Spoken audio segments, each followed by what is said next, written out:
Qatar has surprised me. In football, money talks. Nowhere more loudly than Qatar.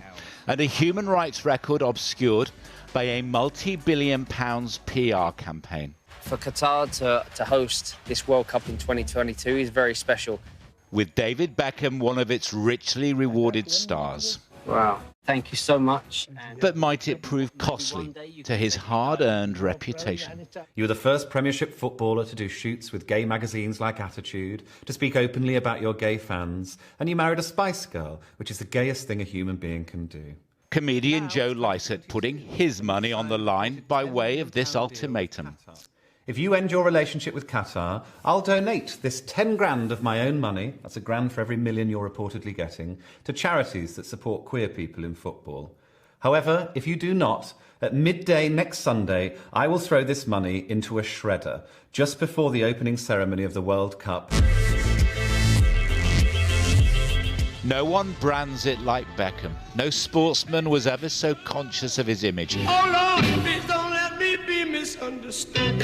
From one insider tonight, this advice: stick to selling underpants.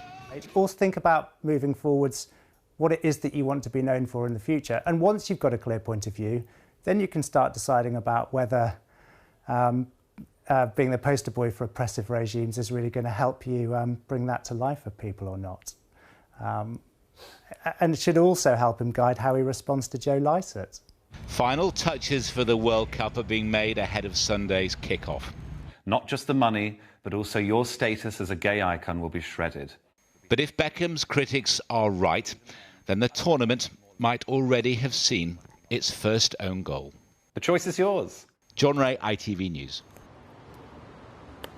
Sports editor Steve Scott is in Qatar for us tonight. Steve, a string of stars have spoken out, haven't they, against Qatar. Do you think criticism is actually growing in the lead-up to this tournament?